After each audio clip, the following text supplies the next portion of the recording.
बिस्मिल्लाहिर्रहमानिर्रहीम। अस्सलामुअलैकुम class. Previous lecture में हम फ़ीचर्स ऑफ C++ के बारे में पढ़ रहे थे। उसके कुछ फ़ीचर्स हमने प्रीवियस लेक्चर में कवर कर लिए थे। आज के लेक्चर में जो रिमेनिंग हमारे फ़ीचर्स रह गए C++ के, उसको हम कवर करेंगे। आज के लेक्चर में हम पढ़ेंगे कि ऑब्जेक्ट ओरिएंटेड और जो मज़ीद नेक्स्ट फीचर्स हैं वो कौन कौन से हैं। तो सबसे पहले हम पढ़ लेते हैं कि ऑब्जेक्ट ओरिएंटेड कौन सा फीचर है C++ के अंदर और ये कैसा होता है, क्या होता है। ठीक है, ऑब्जेक्ट ओरिएंटेड ये आप कह लें कि एक बहुत ज़बरदस्त फीचर है C++ के अंदर। ये एक ऑब्जेक्ट ओरिएंटेड जो है ना, ये आपको ऐसा इन्वायरमेंट देता है जिसमें आप पूरे के पूरे सॉफ्टवेयर्स जो हैं, ज़बरदस्त किस्म वाले सॉफ्टवेयर्स जो है ना ऑब्जेक्ट ओरिएंटेड, सिर्फ ऑब्जेक्ट ओरिएंटेड के अंदर आप एक ज़बरदस्त किस्म का जो प्रोजेक्ट है, एक सॉफ्टवेयर है, वो डेवलप कर सकते हैं। ऑब्जेक्ट ओरिएंटेड ऐसा फीचर है इसके अंदर जो कि ऑब्जेक्ट्स के ऊपर बेस करता है। ठीक है, ऑब्जेक्ट ओरिएंटेड एक ऐसा फीचर है C++ का जो कि ऑब्जेक्ट्स के ऊपर बेस करता है। ऑब्जेक्ट क्या होता है? ऑब्जेक्ट क्या होता है? ऑब्जेक्ट दुनिया में जितनी भी चीज़ें हैं ना, जितनी भी, चाहे जानदार हैं चाहे बेजान हैं, वो सारी के सारी ऑब्जेक्ट हैं। ऑब्जेक्ट किस तरीके से हैं? ऑब्जेक्ट हम ऐसी चीज़ को कहते हैं दैट हैव स्टेट, जिसका कोई ना कोई स्टेट होगा, एंड बिहेवियर, और कोई ना कोई बिहेवियर होगा, कोई ना कोई स्टेट होगा, उसको हम कहते हैं object that have state and behaviour. अब स्टेट का मतलब क्या है? स्टेट का मतलब है प्रॉपर्टीज़, खूबियाँ, उसकी मतलब कि उसकी फीचर्स, प्रॉपर्टीज़। और बिहेवियर का मतलब क्या है? बिहेवियर का मतलब है फंक्शन। अब एग्जाम्पल के तौर पे मैं बताती हूँ आपको। सपोज़ आपके पास एक पेन है। ठीक है, एक पेन है, वो जो है प्लास्टिक का बना हुआ है। तो उसकी प्रॉपर्टीज़ क्या होंगी कि ये एक पेन है, ये प्लास्टिक का बना हुआ है, इसका कलर जो है वो ब्लू है, तो इसका साइज़ जो है वो 5 इंचज़ है। इसका ये साइज़ आप सपोज़ कह लें क्योंकि 5 इंचज़ इसका साइज़ है, तो ये इसकी प्रॉपर्टीज़ होगी। बिहेवियर उसका क्या होगा कि वो लिखता है, लिखने के लिए हम उसको यूज़ करते हैं। इसी तरह से अगर हम जानदार चीज़ों की बात करें तो ह्यूमन बीइंग अगर हम कहते हैं, तो स्टूडेंट की अगर हम बात करते हैं तो स्टूडेंट जो है ना, उसका एक ये हमारे पास ऑब्जेक्ट है स्टूडेंट।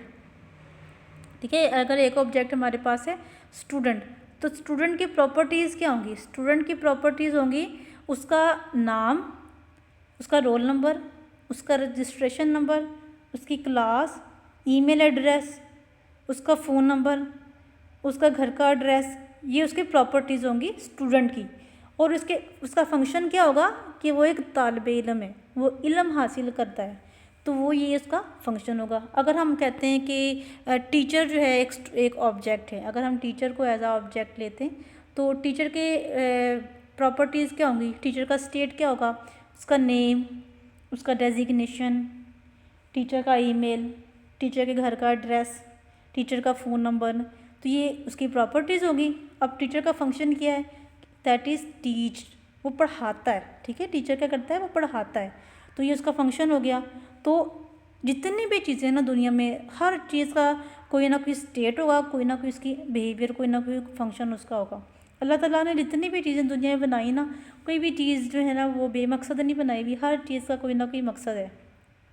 तो यही चीज़ें जो है ना हम अपनी लैंग्वेजेस के अंदर, कंप्यूटर के अंदर भी इसी चीज़ को ना मद्देनज़र रखते हुए अगर हम इसको पढ़ते हैं ना, कंप्यूटर को या इसकी लैंग्वेजेस को पढ़ते हैं या सॉफ्टवेयर्स को पढ़ते हैं, तो ये वही चीज़ें हैं जो कि हम अपने नेचर में इधर उधर देख रहे होते हैं। बस थोड़ा सा गौर करने की ज़रूरत होती है कि जो हमारा कंप्यूटर है ना, वो भी ऐसे ही काम करता है जैसे कोई ये सब चीज़ें ना आपके कंट्रोल में होती हैं, इंसान के कंट्रोल में होती हैं।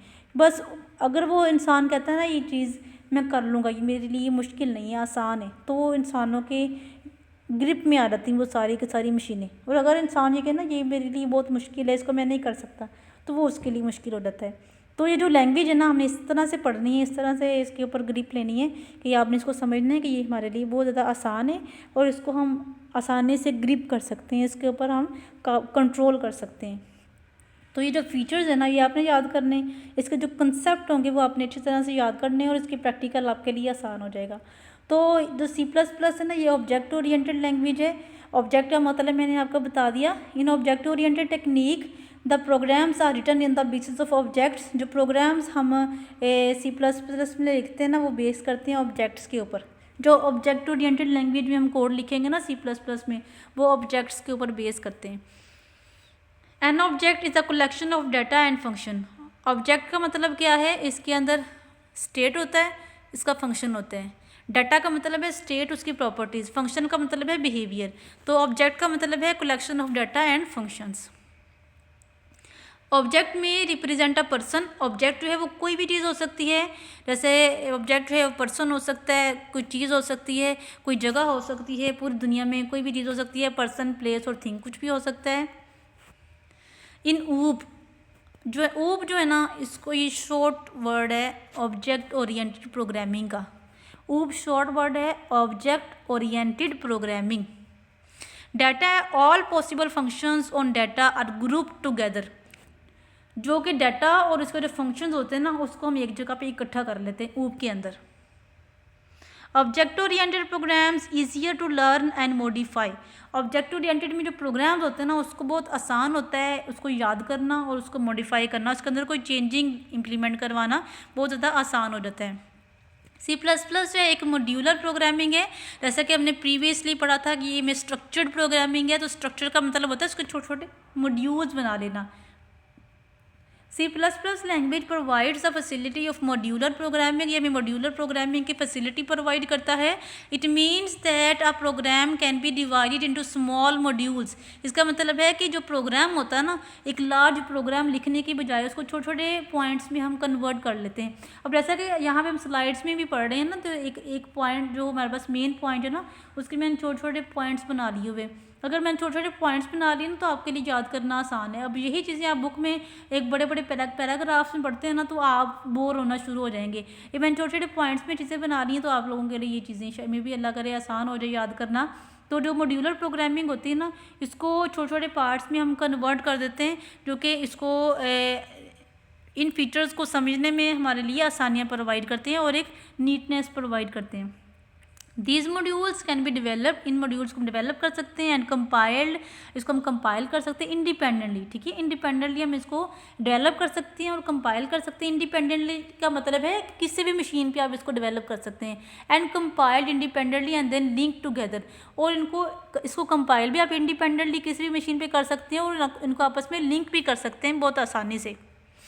लिंक करना आपका काम नहीं होता, लिंक ऑटोमेटिकली इसका जो कंपाइलर, इसका जो फीचर्स होते हैं ना, वो ऑटोमेटिकली लिंक कर लेते होते हैं। अब स्टैंडर्ड लाइब्रेरीज क्या होती हैं, मैंने आपको बताया था लिब के अंदर लाइब्रेरी फाइल्स होती हैं। अब लाइब्रेरी फाइल्स कौन सी होती हैं? The standard C++ library is a set of functions. ये जो है ना, एक फंक्शंस का सेट होगा, कॉन्स्टेंट्स का सेट होगा, क्लासेस का सेट होगा एंड ऑब्जेक्ट्स का, to extend the C++ language. और इसके अंदर ऑब्जेक्ट्स होंगे, फंक्शंस होंगे, कॉन्स्टेंट्स होंगे और C++ की जो क्लासेस वगैरह होते हैं ना, वो स्टैंडर्ड लाइब्रेरीज होती हैं।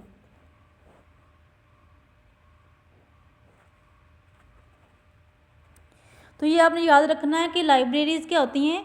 जो लाइब्रेरीज होती है उसके अंदर फंक्शंस होते हैं, कॉन्स्टेंट्स होते हैं, क्लासेस होती हैं और ऑब्जेक्ट्स होती हैं, जो कि C++ की लैंग्वेज को एक्सटेंड करती हैं। It provides the basic functionality or to interact with the operating system. ये बेसिक फंक्शनैलिटी प्रोवाइड करता है जो कि ऑपरेटिंग सिस्टम से इंटरेक्ट करने में आसानियाँ या हेल्प प्रोवाइड करती हैं। ठीक है, these libraries can be reused by any programmer for writing programs more easily in less time। ये लाइब्रेरीज़ क्या करती हैं, प्रोग्रामर को आसानियाँ प्रोवाइड करती हैं कि बहुत कम टाइम में वो एक ज़बरदस्त किस्म का प्रोग्राम डेवलप कर सके। हार्डवेयर कंट्रोल होता है, किस तरह से हार्डवेयर कंट्रोल करते हैं? C++ language provides close control on hardware. ये हार्डवेयर पे क्लोज कंट्रोल प्रोवाइड करता है। The programmer can write efficient programs to control hardware components of computer system. हम ऐसे प्रोग्राम्स डेवलप कर सकते हैं C++ के अंदर जो कि हार्डवेयर को कंट्रोल कर सकता है। मीन्स हार्डवेयर को ऑन करना, ऑफ करना, कितने टाइम तक ये चल सकता है, कितने टाइम के बाद ये ऑफ हो जाएगा, ये प्रोग्राम डेवलप किए रहते हैं। वो जो प्रोग्राम है ना, हम C++ लैंग्वेज में डेवलप कर सकते हैं। ब्रेविटी होती है इसके अंदर। C++ is a small language. ये स्मॉल लैंग्वेज का मतलब क्या है कि ये बहुत थोड़े आपको बिल्ट इन फंक्शंस प्रोवाइड करता है, ठीक है। स्मॉल लैंग्वेज का मतलब ये है। It has a small number of keywords and programming controls. इसके अंदर बहुत थोड़े कीवर्ड्स होते हैं, याद करने के लिए हमें हमारे लिए आसानी हो जाती है, लेकिन ये जो थोड़े कीवर्ड्स होते हैं ना, ये बहुत कमाल के हैं। इसके अंदर ये पूरे के पूरे प्रोग्राम को या हार्डवेयर को हम कंट्रोल कर सकते हैं इन थोड़े कीवर्ड्स के थ्रू ही। But still it is very powerful for developing different types of programs. लेकिन अभी तक ये जो थोड़े से हम कीवर्ड्स हैं ना, वो इतने पावरफुल हैं कि उसके अंदर हम सिस्टम सॉफ्टवेयर्स भी बहुत अच्छा ज़बरदस्त किस्म का डेवलप कर सकते हैं और एप्लीकेशन सॉफ्टवेयर भी हम डेवलप कर सकते हैं। The code written in C++ is very short as compare with other languages. जो C++ में हम कोड लिखते हैं ना, as compare to other languages, बहुत छोटा होता है और छोटा ही बड़ा कमाल का सॉफ्टवेयर जो है हम प्रोग्राम डेवलप कर लेते हैं इसके अंदर, C++ के अंदर। स्पीड इसकी बड़ी ज़बरदस्त होती है। C++ compiler generate very fast code, क्योंकि छोटा कोड होता है ना, इस वजह से इसकी जो कोड जो है इसकी एग्जीक्यूशन होती है बड़ी फास्ट होती है। The resulting code from a C++ compilation is very efficient. बड़ा एफिशिएंट इसका कोड होता है। This code executes very efficiently, बहुत एफिशिएंटली इसका कोड जो है वो एग्जीक्यूट होता है। अब ना जब भी आप एफिशिएंट का वर्ड देखें ना, एफिशिएंट, तो इसका मतलब है कि ये मेमोरी भी कम से कम लेगा और एग्जीक्यूट होने में भी कम से कम टाइम लेगा। तो जब भी एफिशिएंट का वर्ड आप सुने ना, तो आपके जहन में आ जाना चाहिए कि एफिशिएंट किस लिहाज से होता है कोई भी कोड, कि वो मेमोरी में कम से कम जगह लेता है और कम से कम टाइम लेता है एग्जीक्यूट होने में। आप कह लें कि लेस मेमोरी, कम मेमोरी यूज़ करता है और लेस टाइम, और टाइम भी कम से कम लेता है। ऐसा कोड एफिशिएंट होता है, ठीक है। अगर आपसे क्वेश्चन पूछें कि एफिशिएंट कोड कौन सा होता है, जो कि कम से कम मेमोरी ले, कम से कम टाइम ले, वो एफिशिएंट कोड होता है। C++ में जो हम कोड लिखते हैं ना, वो एफिशिएंट होता है। So the programs take less time to execute. अब चूँकि मेमोरी में कम से कम जगह लेगा और एग्जीक्यूट होने में ज़्यादा कम से कम टाइम लेगा, तो इस वजह से C++ में जो हम कोड लिखते हैं ना, वो एफिशिएंट होता है।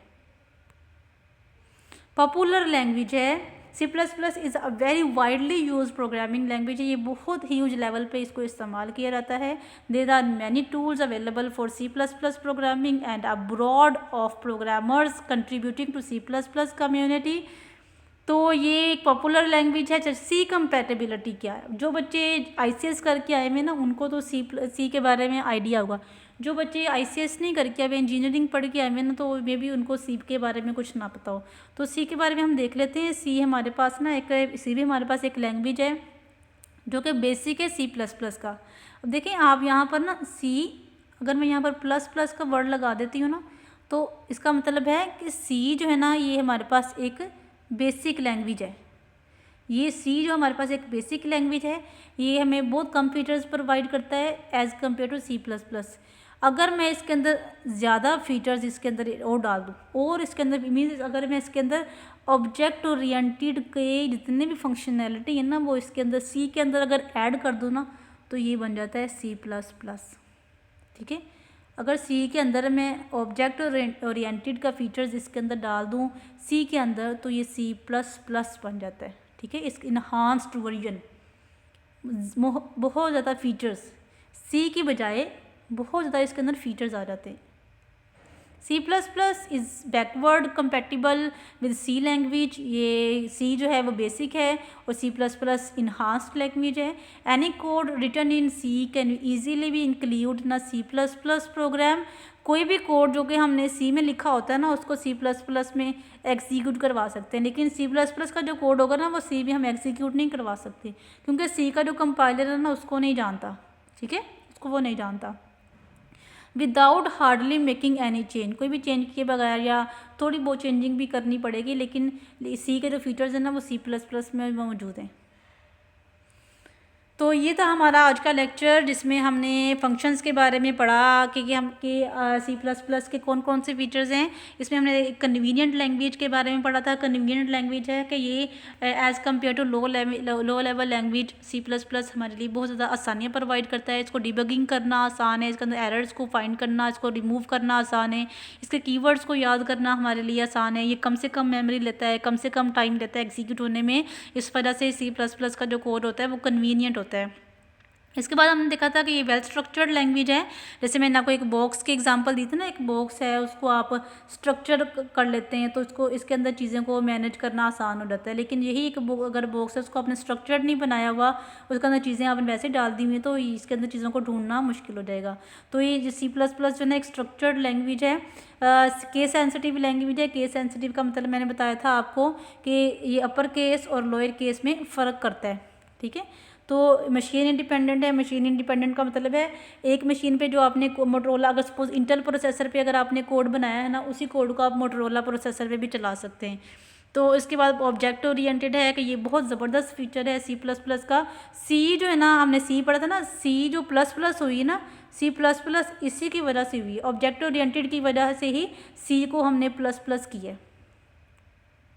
अब मॉड्यूलर प्रोग्रामिंग है, क्योंकि स्ट्रक्चर्ड लैंग्वेज है ना, इस वजह से ये इसके अंदर छोटे छोटे मॉड्यूल्स बनाते हैं, जिसकी वजह से इसको याद करना, इसको कंपाइल करना, डीबग करना हमारे लिए आसान हो जाता है। स्टैंडर्ड लाइब्रेरीज इसके अंदर होती हैं। लाइब्रेरीज में बहुत सारे फंक्शंस होते हैं, कॉन्स्टेंट्स होती हैं, क्लासेस होती हैं, ऑब्जेक्ट्स होते हैं। ये चीज़ें हमने पढ़ी थी। हार्डवेयर कंट्रोल होता है इसके अंदर, ऐसे ऐसे प्रोग्राम्स हम डेवलप कर सकते हैं जो कि पूरे के पूरे हार्डवेयर को कंट्रोल कर लेता है। जैसे कि किसी हार्डवेयर को स्पेसिफिक टाइम के लिए ऑन करना, ऑफ करना, ये कैसे हम करते हैं, C++ में प्रोग्राम्स लिख के हम उसको कंट्रोल कर सकते हैं। ब्रेविटी है। ब्रेविटी का मतलब है कि इसके अंदर वो थोड़े कीवर्ड्स हैं as compare to other languages, लेकिन जो कीवर्ड्स हैं ना बड़े कमाल के और बड़े बड़े फंक्शंस हैं फंक्शंस डेवलप करने के लिए हम C++ का कोड इस्तेमाल कर सकते हैं। स्पीड इसकी बड़ी अच्छी है। ये एफिशिएंट प्रोग्राम है, कम से कम मेमोरी लेता है, कम से कम टाइम लेता है और बड़े से बड़े प्रोग्राम को हम कंपाइल कर सकते हैं। पॉपुलर लैंग्वेज है। हर प्रोग्रामर इस लैंग्वेज के बारे में जानता है और ये बेसिक लैंग्वेज आप कह लें। ये इसके अंदर हम सिस्टम सॉफ्टवेयर भी डेवलप कर लेते हैं, इसके अंदर एप्लीकेशन प्रोग्राम्स भी हम डेवलप कर सकते हैं। तो सी कंपेटेबिलिटी है कि इसका जो बेसिक फीचर है वो सी है। C++ ऑब्जेक्ट ओरिएंटेड होने की वजह से इसको C++ कहा गया है। इसके अंदर बहुत सारे फंक्शंस ऐड किए गए। तो ये था हमारा आज का लेक्चर कि आई होप कि आपको अच्छी तरह से समझ आई होगी। अगर किसी पॉइंट की समझ नहीं आई तो कमेंट करके पूछ सकते हैं। अपना ख्याल रखिएगा, दुआ में याद रखिएगा। टेक केयर, अल्लाह हाफिज़।